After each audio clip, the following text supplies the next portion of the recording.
Welcome to టీవీ20 news. వార్తల్లో ముందుగా ముఖ్యాంశాలు.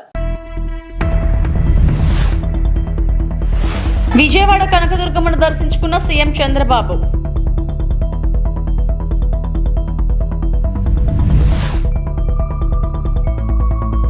తిరుమల శ్రీవారిని దర్శించుకున్న జమ్మూ కాశ్మీర్ గవర్నర్ సిహెచ్ మనోజ్ సిన్హా.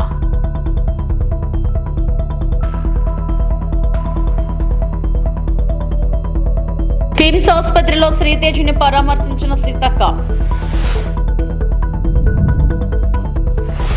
నూతన సంవత్సర క్యాలెండర్ను ఆవిష్కరించిన BRS working president KTR. AP CM Chandrababu Vijayawada ఇంద్రకీలాద్రిపై కొలువైన కనకదుర్గమ్మను దర్శించుకున్నారు. అంతకుముందు అర్చకులు సిబ్బంది ఆయనకు పూర్ణ కుంభంతో స్వాగతం పలికారు. దర్శనానంతరం పండితులు ఆయనకు వేదాశీర్వచనాలు ఇచ్చారు. తీర్థ ప్రసాదాలను అందజేశారు. నూతన సంవత్సరం సందర్భంగా భారీగా భక్తులు తరలివచ్చి జగన్మాతను దర్శించుకుంటున్నారు.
ఈ నూతన సంవత్సరంలో ఆంధ్ర రాష్ట్రంలో అందరూ కూడా ఆనందంగా ఉండే విధంగా దుర్గమ్మ తల్లి ఆశీర్వదిస్తా ఉంది.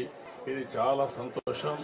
ఇలాంటి కార్యక్రమాలు చూసినప్పుడు ఏదైతే ప్రజలందరూ ఉన్నారో వాళ్ళందరినీ ఆరోగ్యపరంగా ఆనందంగా ఆదాయాన్ని పెంచుతూ అందరినీ సుఖ సంతోషాల్లో పెట్టాలనే ఆలోచనతో ముందుకు పోతున్నాం.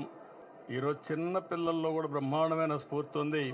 వారందరినీ చూసిన తర్వాత నాకు నమ్మకం వచ్చింది, ఈ సంవత్సరం ఈ రాష్ట్రానికి అన్ని విధాల శుభం జరుగుతుందని, అందరి భవిష్యత్తు బంగారు భవిష్యత్తు కావాలని మరొక్కసారి మనస్ఫూర్తిగా ఆకాంక్షిస్తూ దుర్గమ్మ తల్లిని ప్రార్థించాను. ఈ సంవత్సరం నుంచి తెలుగు వారికి అన్ని జయాలే ఉండాలని మనస్ఫూర్తిగా ఆకాంక్షిస్తూ మరొక్కసారి అందరికీ అభినందనలు, ధన్యవాదాలు, శుభాకాంక్షలు. Thank you. తెలంగాణ భవన్లో 2025 నూతన సంవత్సర క్యాలెండర్ను ఆవిష్కరించిన బీఆర్ఎస్ వర్కింగ్ ప్రెసిడెంట్ కేటీఆర్. ఈ కార్యక్రమంలో మాజీ మంత్రులు, ఎమ్మెల్యేలు, ఎమ్మెల్సీలు, బీఆర్ఎస్ నాయకులు పాల్గొన్నారు. జై తెలంగాణ, జై కేసీఆర్, కేసీఆర్ గారి నాయకత్వం, కేసీఆర్ గారి నాయకత్వం, కేసీఆర్ గారి నాయకత్వం, కేసీఆర్ గారి నాయకత్వం. జై తెలంగాణ, జై తెలంగాణ, జై కేసీఆర్. జోహార్ తెలంగాణ మన వీరులకు, జోహార్ తెలంగాణ మన వీరులకు. జై తెలంగాణ, జై తెలంగాణ, కేసీఆర్ గారి నాయకత్వం. నాయకుడు కేసీఆర్ గారు తిరిగి తెలంగాణకు ముఖ్యమంత్రి కావాలని ఒకే ఒక్క కోరికతో మనందరం కూడా గట్టిగా పనిచేస్తూ ఉన్నాం.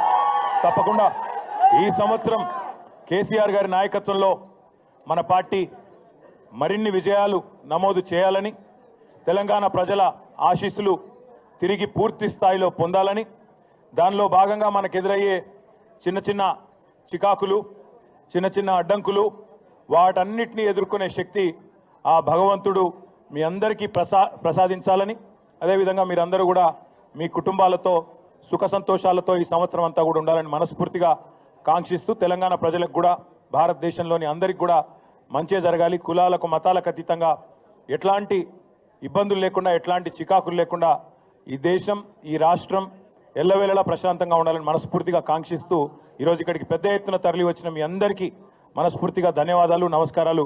జై తెలంగాణ, జై కేసీఆర్. తిరుమల శ్రీవారిని జమ్మూ కాశ్మీర్ గవర్నర్ సిహెచ్ మనోజ్ సిన్హా దర్శించుకున్నారు. బుధవారం ఉదయం వీఐపీ విరామ సమయంలో స్వామివారి సేవలో పాల్గొని మొక్కులు చెల్లించుకున్నారు. దర్శనానంతరం రంగనాయకుల మండపంలో వేద పండితులు వేదాశీర్వచనం అందించగా ఆలయ అధికారులు శ్రీవారి తీర్థ ప్రసాదాలు అందజేసి పట్టు వస్త్రంతో సత్కరించారు. గవర్నర్ మాట్లాడుతూ తిరుమల శ్రీవారిని దర్శించుకోవడం సంతోషంగా ఉందని గవర్నర్ తెలియజేశారు.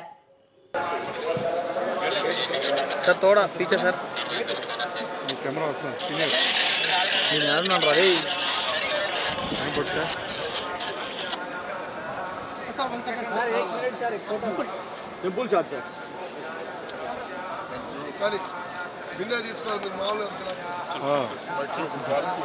ఓకే కనీసం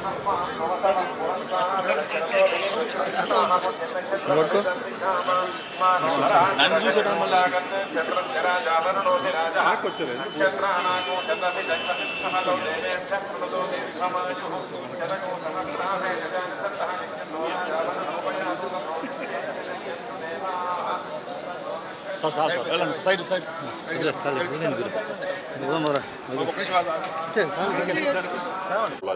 Balaji, that since last 4 years, I am able to come here on New Year. I pray to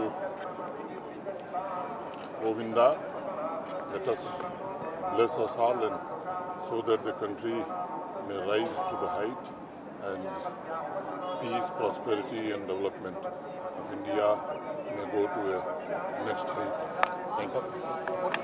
Nandyal జిల్లా అవకూరు రిజర్వాయర్ నిండుకుండల 4 టీఎంసీలు నీరు నిల్వతో కలకలలాడుతున్న రిజర్వాయర్ నేడు కబ్జా కోరలో చిక్కుకొని విలవిలలాడుతుంది. అవకూరు నుండి తాడపత్రి రహదారి ఆనుకొని మెయిన్ రోడ్డు వెంట ఖాళీ స్థలం ఉండటంతో ఇదే చనువుగా భావించిన నాపరాతి యజమానులు బండల డిపోలు ఏర్పాటు చేసుకున్నారు.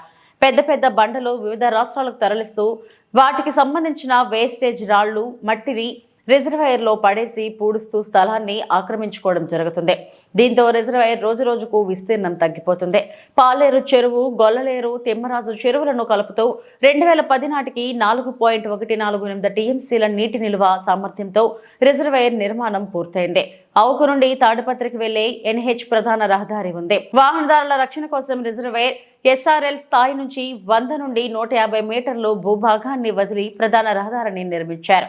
అయితే రిజర్వాయర్ వెంట వదిలిన భూభాగం నాపురాతి యజమానులు డిపోలను ఏర్పాటు చేసుకోవడమే కాక రిజర్వాయర్ భూభాగంలో నాపురాతి నుండి వచ్చే వేస్టేజ్ ని రిజర్వాయర్లోకి తోసేస్తూ దాన్ని కూడా ఆక్రమిస్తున్నారు. దీంతో రిజర్వాయర్లో భారీగా పూడికలు చేరి నీటి నిల్వ సామర్థ్యం తగ్గిపోతుందని రైతులు ఆవేదన వ్యక్తం చెందుతున్నారు. ఎస్ఆర్బీసీ అధికారులు రిజర్వాయర్ నిర్వహణను గాలికి వదిలేశారని విమర్శలు కూడా వస్తున్నాయి.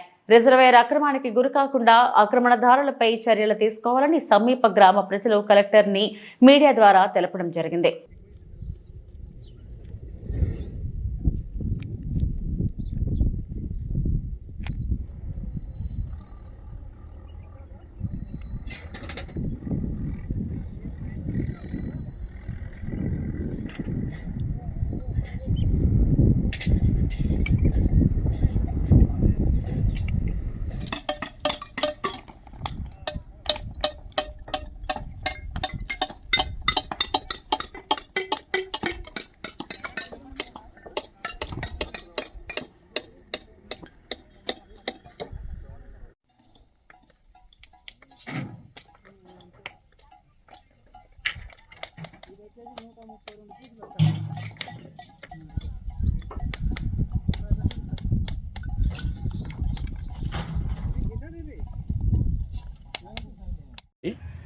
నంద్యాల జిల్లా అవుకు మండలం రామాపురం గ్రామం పిక్చర్ కటింగ్ వాళ్ళు కొట్టడము మొత్తం రిజర్వాయర్లకి డంప్ జేసీబీలతో దొబ్బేస్తున్నారు.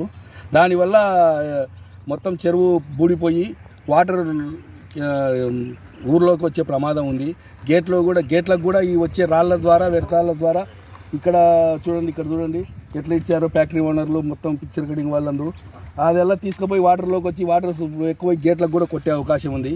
గేట్లు కూడా దెబ్బతింటాయి రాగా రిజర్వాయర్లోకి మొత్తం వచ్చేసి దొబ్బేస్తున్నారు.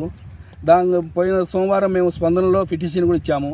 కానీ ఇంతవరకు ఆఫీసర్లు ఎవరు రెస్పాన్సిబుల్ లేదు, మాకు ఎవరు ఫోన్ కూడా చేయలేదు. ఇది పరిస్థితి అని కూడా దయచేసి దీన్ని ఏదో ఒకటి తీసుకొని డిపో వాళ్ళను మొత్తం వాళ్ళకు నోటీసులు ఇచ్చి దీన్ని వ్యర్థ పదార్థం మొత్తం క్లీన్ చేయించవలసిందిగా కలెక్టర్ గారిని కోరుతున్నాము. దీన్ని పట్టించుకొని దీన్ని దయచేసి అంత క్లీన్ చేస్తేనే అందరికీ బాగుంటుంది. రేపు చెరువు కూడా డ్యామేజ్ అయ్యే ప్రమాదం ఉంది. మొత్తం పూడికి దొబ్బుతున్నారు, చెరువులోకి మొత్తం బూడుస్తున్నారు. మంత్రి గారి దృష్టికి తీసుకోలేదా? లేదండి, ఇప్పుడు తీసుకెళ్తాం, మంత్రి గారి దృష్టికి కూడా తీసుకెళ్తాం. ఆయనకు కూడా మంత్రి గారు వస్తే ఇంకా ఆయనకు కూడా పిటిషన్ ఇస్తాం, ఆయన దానికి తీసుకెళ్తాం.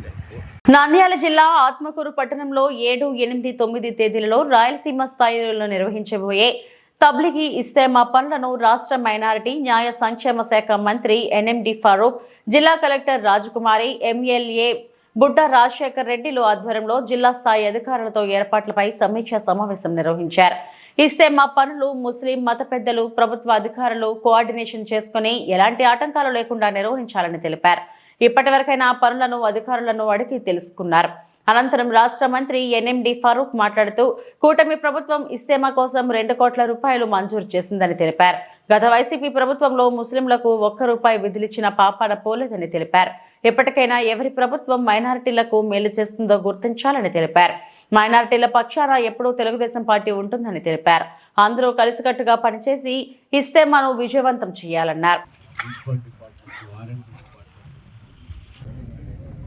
మరి దీని వెనకాల ఎట్లా ఇది ఇస్తమాకు పెట్టాలని చెప్పి 7, 8, 9 నాకు చెప్పినాడు రాజా. డబ్బులు అడగాలి నాకు అన్నా, నువ్వు మీటింగ్ రావాలని అన్నారు. ఇట్లా సంతోషం ఇస్తమాకు మీటింగ్ రావాలని చెప్పి చెప్తాం. కలెక్టర్ గారు మేము వచ్చినాము. వచ్చిన తర్వాత ఇంత ఖర్చు అవుతుంది అని చెప్పి ఎస్టిమేట్ ఇచ్చాము. 1,25,000 అమ్మా, 1,25,000 కావాలన్నారు. లేదు చంద్రబాబు లేదు, 1,50,000 ఇద్దాం, ఎక్కువ ఇద్దామని చెప్పి 1,50,000 నేను తక్కువ చెప్తే ఎక్కువ చెప్పి నేను పెట్టాను. చంద్రబాబు నాయుడు గారికి ఈయన నేను కలిసి నేను స్వామిలో ఉన్నాడు. స్వామి గారు నేను కలిసిపోయి సార్కి ఇచ్చాము రిప్రజెంటేషన్. సార్ తీసి సరే ఏమలేదు, సార్కి ఇచ్చాము కదా, ఏమలేదు చేసుకోండి మీరు చేస్తామని ప్రభుత్వం నుంచి అది సహాయ సహకారం చేస్తామని. సరే వచ్చిన తర్వాత మరి ఆయన బుడ్డ రాజశేఖర రెడ్డి గారు రాత్రి నన్ను ఉన్నరియలే మేడం ఫోన్ చేయడం, ఈయన ఫోన్ చేయడం. నాకు మేడం డబ్బులు రాలిస్తే డబ్బులు సార్ నేను చేస్తాను, నా దగ్గర డబ్బులు లేకుండా ఉన్నాయి, నేను మీ దగ్గర ఏదైనా ఉంటే అడ్జస్ట్ చేయండి అని చెప్పాను. నేను కాకపోతే సీఎం దగ్గర నుంచి కూడా రాలే. నేను చేసి సరే నా డిపార్ట్మెంట్ చేసి డబ్బులు రీఎంబర్స్మెంట్ చేసుకుంటామని చెప్పి రాసి అనడం 50 lakhs ఇస్తామంటే లేదా మళ్ళీ 75 కావాలి, మళ్ళీ 25 కావాలి. 2 కోట్ల రూపాయలు మనం ఇస్తమా చేసుకుంటే ప్రభుత్వం నుంచి 2 కోట్ల రూపాయలు మీకు ఇవ్వడం జరిగింది. ఎందుకు ఇవ్వాలా? మీరు ఇస్తామా మీరు చేసుకోవాల్సిన అవసరం ఉంది, మీరు ఇష్టం పెట్టుకున్నారు, ప్రభుత్వం ఎందుకు సాయం చేయాలా చెప్పాలి సమాధానం. గతంలో చేసిన 10 కోట్ల పైన అయింది. ఇష్టమైపోయిన తర్వాత అన్ని వదిలేసిపోయినారు, ఎవరు లేరు.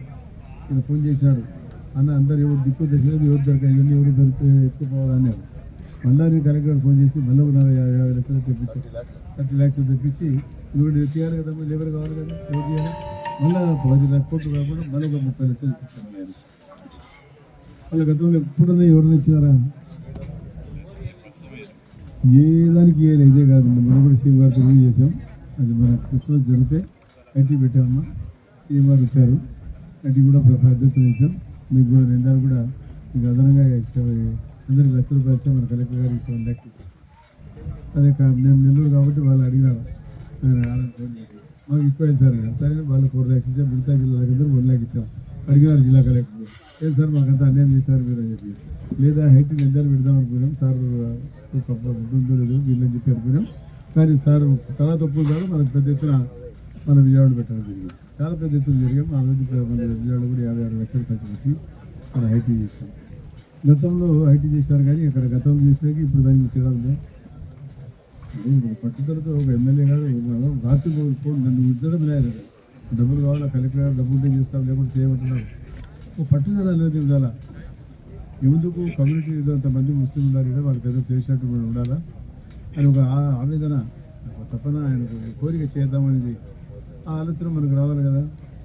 రాష్ట్రంలో ఇదే కాదు, ఎక్కడేం చేయలేదు ప్రభుత్వం. గత ప్రభుత్వం ఏమైనా చేశారా? అన్నీ చెప్పుకుంటూ పోతే చాలా ఉండేవి. ఎప్పుడో ఇస్తామా గార్డెన్ ఇచ్చినారా? మా గుంటూరులో చర్చ్ కట్టడానికి నేను 16 కోట్లు ఇచ్చాను 19లో. ఎక్కడ వేసిన భూమి కూడా అక్కడే ఉంది. దాంట్లో మళ్ళీ ఇటుక కూడా వేయలే. మళ్ళీ కృష్ణేశ్వరందరూ నాకు వచ్చి దాన్ని కంప్లీట్ చేయాలి 10 కోట్లు ఇస్తామని చెప్పారు. ఆలోచన చేయాలి కదా. సికింద్రాబాద్ కిమ్స్ ఆసుపత్రిలో చికిత్స పొందుతున్న శ్రీతేజ్ ను మంత్రి సీతక్క పరామర్శించారు. శ్రీతేజ్ ఆరోగ్య పరిస్థితిని వైద్యులను అడిగి తెలుసుకున్న మంత్రి సీతక్క మెరుగైన వైద్యం అందించాలని డాక్టర్లకు సూచించారు. బాలుడు తండ్రి భాస్కర్ తో మాట్లాడి ధైర్యం చెప్పారు. సంధ్యా థియేటర్ తొక్కిసలాట ఘటన దురదృష్టకరమని, ఘటనలో రేవతి చనిపోవడం బాధాకరమని ఆమె అన్నారు. బాలుడు శ్రీతేజ్ ను చూసిన అనంతరం మంత్రి సీతక్క భావోద్వేగానికి లోనయ్యారు. ఒకవైపు తల్లిని కోల్పోయిన శ్రీతేజ్ ప్రాణాలతో పోరాడుతుండడం బాధాకరమని ఆమె పేర్కొన్నారు. ఎప్పటికప్పుడు మానిటరింగ్ చేస్తూ మా ప్రతినిధులు కూడా ఎప్పటికప్పుడు వస్తూ మా శాఖ నుంచి కూడా ఇక్కడ ప్రత్యేకంగా ఒక అధికారిని నియమించి పర్యవేక్షించడం జరుగుతుంది. వాళ్ళ మీద రెగ్యులర్గా అంటే కొంచెం వచ్చిపోయే వాళ్ళ ఒత్తిడి కూడా ఉంటుందనే ఉద్దేశంతో అవన్నీ కొంత అవాయిడ్ చేస్తూ మరి వాళ్ళకి ఈరోజు మనోధైర్యాన్ని ఇచ్చి తప్పకుండా కానీ ఇప్పుడు వెంటిలేటర్ నుంచి బయటకు వచ్చి తొందరలో కోలుకొని బయటకు రావాలని కోరుకుంటాము. డాక్టర్స్ కూడా స్పెషల్ ట్రీట్మెంట్, స్పెషల్ కేర్ చేయాలని కూడా చెప్పడం జరిగింది. తప్పకుండా మాకు హోప్ ఉంది, తను ఆరోగ్యంగా సంతోషంగా బయటకు వస్తున్నాం. Visakha district football alliance welfare association ఆధ్వర్యంలో విశాఖ నగరంలోని ఇందిరా ప్రియదర్శిని మున్సిపల్ స్టేడియంలో యాన్యువల్ లీగ్ ఫుట్బాల్ టోర్నమెంట్ ప్రారంభ మ్యాచ్ నిర్వహించారు. ఈ కార్యక్రమంలో పలువురు విద్యార్థులు, క్రీడాకారులు ఉత్సాహంగా పాల్గొన్నారు. ఈ సందర్భంగా 35వ ward corporator standing committee member Villuri Bhaskar Rao, association secretary Akramani చిన్నబాబులు మాట్లాడుతూ ఫుట్బాల్ అనేది చాలా మంచి ఆహ్లాదకరమైన ఆట అని అన్నారు. దీనిని విద్యార్థి దశ నుంచి ప్రోత్సహించాలనే లక్ష్యంతో విజయవంతంగా టోర్నమెంట్ ను ప్రారంభించామన్నారు. కార్యక్రమంలో co convener Sushmita, Vizag football academy joint సెక్రటరీలు బాబు, సన్నీ, సతీష్ తదితరులు పాల్గొన్నారు.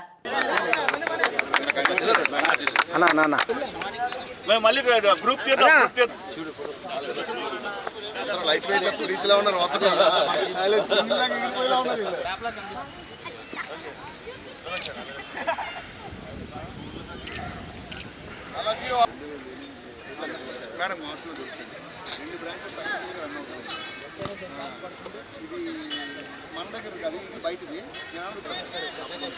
అలాగే సార్, ఇంకా ₹1 కోటి వరకు ఉంది సార్. అది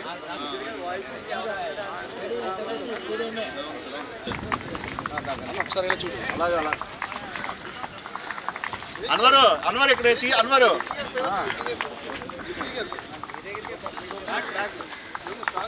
ఆఫీషియల్స్ సహాయ సహకారాలు చేస్తా ఉన్నారు. ఎందుకంటే తెరమరుగు అయిపోతున్న గేమ్స్ మీరు ఎంజాయ్ చేస్తున్నారు.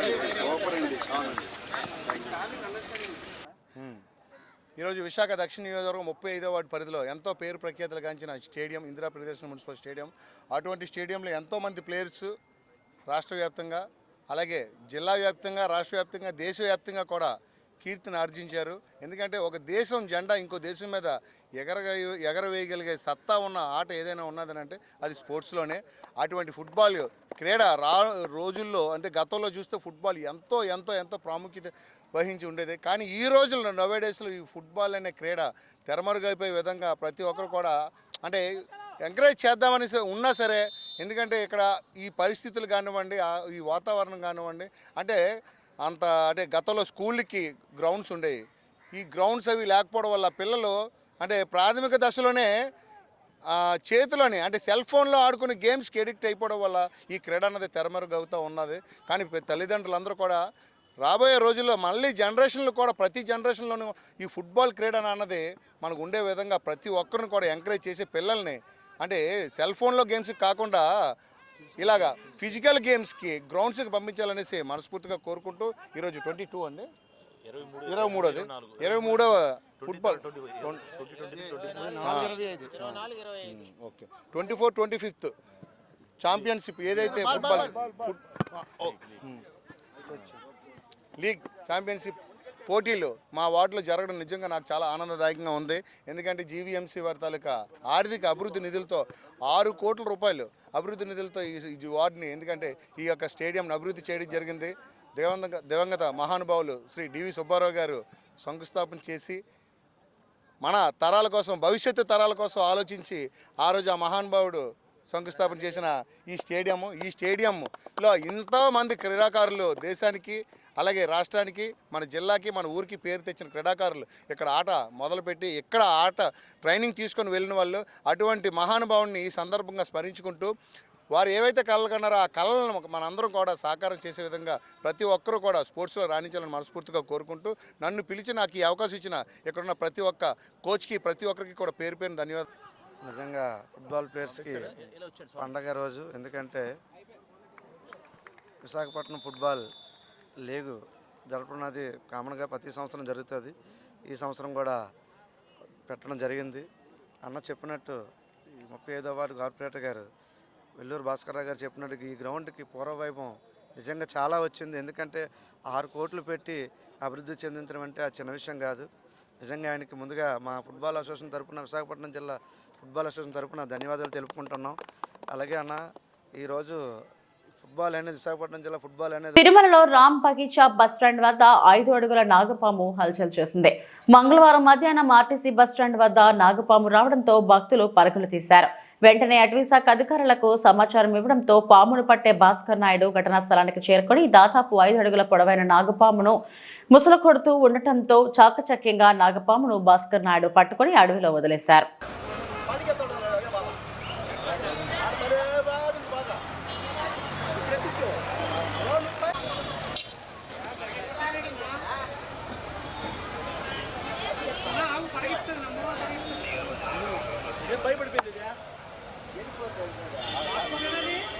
అవునండి,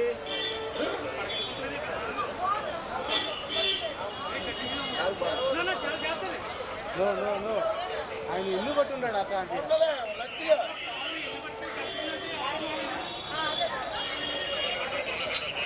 రాలమ్మ.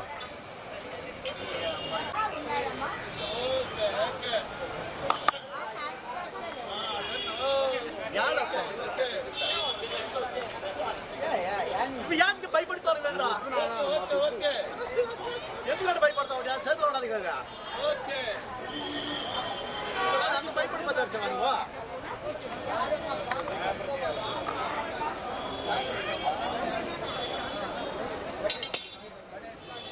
అది పడతలేదు, అది అట్కాదు బ్లౌజ్ చేసుకున్నది.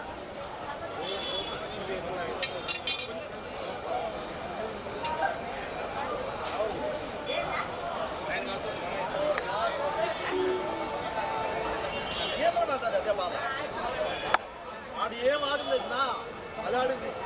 ఏడారంటే ఇది భయపడి సస్తాంటే కదా, మనిషి భయపడతాడు, భయపడుతుంది ఇది.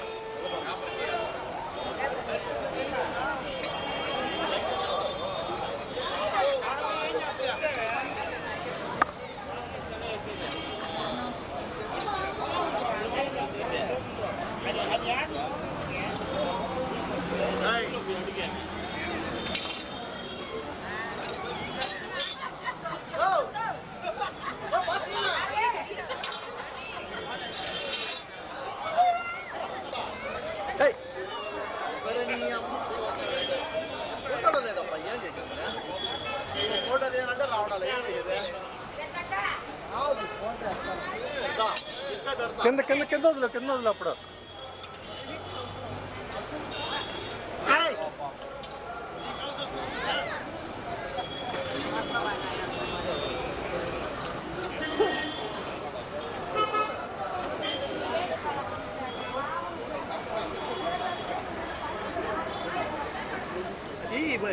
భలే ఆడిందా పరు చెప్పు, రావడం లేదు వదిలేమంటావా?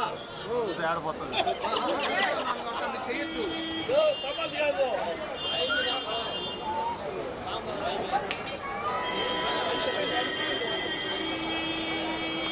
అదేం కదలేదు, ఎత్తి అది వస్తే అదే నేను ఏం ఉంటుంది ఆయన ఎత్తి సత్తా ఉంటే బడికి సత్తే కదా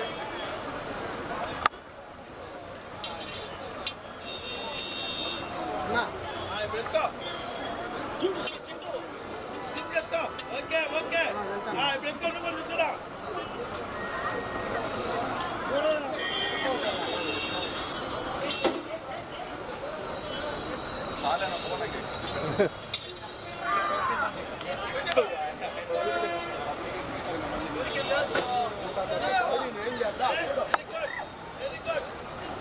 ఉన్నా బస్ అట్టే ఉన్నా.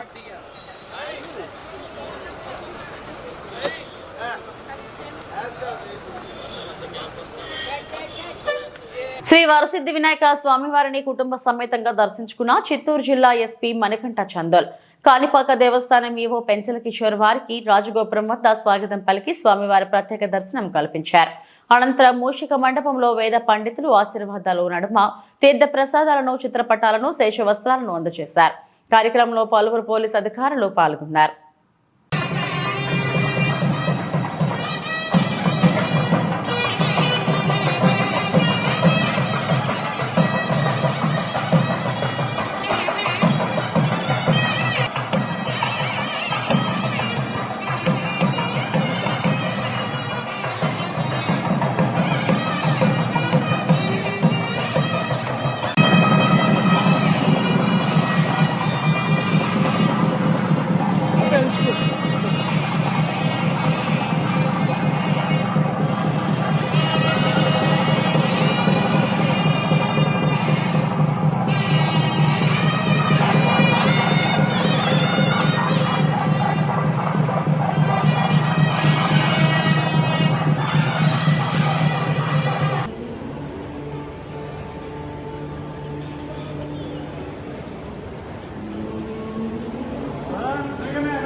నెల్లూరు జిల్లా అల్లూరు పోలేరమ్మ తిరునాళ్లలో పోలేరమ్మ, గంగమ్మ, కలుగోళ్లమ్మలను దర్శించుకున్న కావలి శాసనసభ్యులు దగ్గుమాటి వెంకటకృష్ణారెడ్డి. అల్లూరు గ్రామంలో అనాదిగా వస్తున్న ఆచారం పోలేరమ్మ, గంగమ్మ, కలుగోలమ్మ తిరునాళ్ళని రైతులు అత్యధికంగా నివసించే ప్రాంతం అల్లూరు అని, పాడి పంటలతో ఈ ప్రాంతం సుభిక్షంగా ఉండాలని ఆ తల్లులను ప్రార్థించాని అన్నారు. ప్రశాంతమైన వాతావరణంలో అందరూ కలిసిమెలిసి ఈ తిరునాళ్ల జరుపుకుంటున్న అందుకు గ్రామస్తులను అభినందించారు.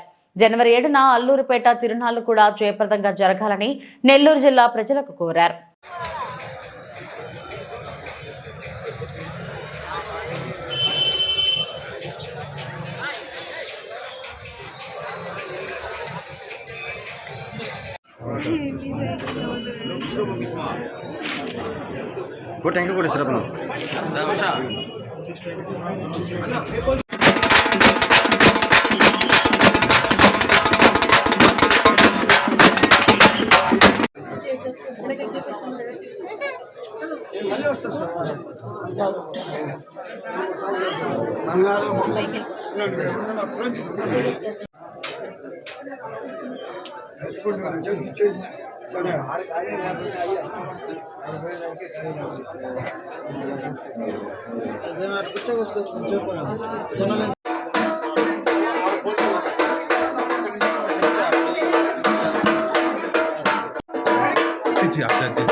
అల్లూరు గ్రామం నందు అనాదిగా కూడా కొన్ని సంవత్సరాల నుంచి పోలేరమ్మ తల్లి ఆశీస్సులు, గంగమ్మ తల్లి దీవెనలు, కనకదుర్గమ్మ గారి ఆశీస్సులతో వెలసిల్లి ఉన్నటువంటి అల్లూరు గ్రామం ఈ రోజున ప్రతి సంవత్సరం కూడా ధనుర్మాసం నందు గ్రామానికి సంబంధించిన పెద్ద ఊరు అదేవిధంగా అల్లూరుపేటకు సంబంధించి రెండోసారిగా 2 సార్లుగా ఇక్కడ తిరణాలు జరగడం ఆనవాయితీగా ఉంది.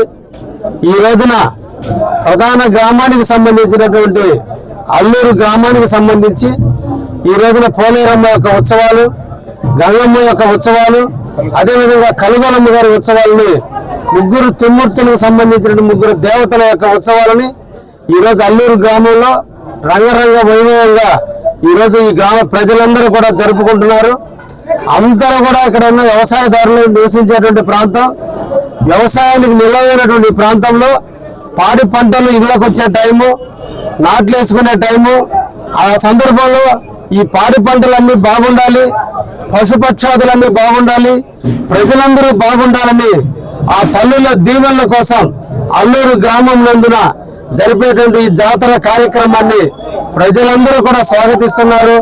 ఈ సందర్భంగా నేను కూడా దేవతల ఆశీర్వాదం కోసం, ఈ అల్లూరు మండలం సుభిక్షంగా ఉండడం కోసం, ఆ దేవత యొక్క దీవెనల కోసం ఈరోజు నేను పోలేరమ్మ గుడికి సందర్శించడం కూడా జరిగింది. అదేవిధంగా గంగమ్మ గుడి, అదేవిధంగా కలువలమ్మ గుడిని కూడా సందర్శించి ఈ ప్రాంతంలో ఉండే పాడి పంటలు, ప్రజలు అందరూ కూడా పంటలు అన్ని బాగా పండి ఈ ప్రాంతం సుభిక్షంగా ఉండేటట్టు ఆ తల్లులు ఈ గ్రామాలను గముడు కాస్తూ ఈ గ్రామాలను రక్షించుకుంటూ మన బిడ్డలు అందరూ కూడా బాగుండేటట్టు, ఆయురారోగ్యాలతో ఉండేటట్టు ఆ తల్లుల యొక్క దీవెన ఎప్పుడు కూడా ఈ ప్రాంతం మీద ఉంటుందనే విశ్వాసం, నమ్మకంతో అందరూ కూడా జరుపుకుంటున్నాం. ఒక ప్రశాంతమైన వాతావరణంలో ఇక్కడ అందరూ కూడా కలిసిమెలిసి ప్రజలందరూ కూడా అన్ని రకాలైన వ్యక్తులందరూ కూడా కలిసి ఒక ఆనందంగా జరుపుకుంటున్నందుకు అల్లూరు గ్రామానికి సంబంధించినటువంటి ప్రజలందరినీ కూడా ప్రత్యేకంగా అభినందనలు తెలియజేస్తూ భవిష్యత్తులో ఇలాగే అందరూ కూడా ఐక్యంగా, అందరూ కూడా దేవతల మీద అనురాగాలతో దేవతల యొక్క కోరికలు తీర్చుకునేందుకు ఇటువంటి కార్యక్రమాలు నిర్వహించుకోవాలని, అదేవిధంగా జనవరి 7వ తేదీన అల్లూరుపేటకు సంబంధించిన పోలేరమ్మ కమిటీ ఉత్సవ సమితి ఆధ్వర్యంలో మళ్ళా ఇదే ఉత్సవాలు కూడా నిర్వహిస్తారు. ఈ ఉత్సవాలన్నింటినీ కూడా జయప్రదం చేస్తూ ఆ తల్లి యొక్క దీవెనలు అందరూ తీసుకోవాలని సందర్భంగా ఈ ప్రాంత వాసులందరూ కూడా కోరుకుంటున్నా. ధన్యవాదాలు. ఇవి ఇప్పటివరకు బులెటిన్ అప్డేట్స్. నమస్తే.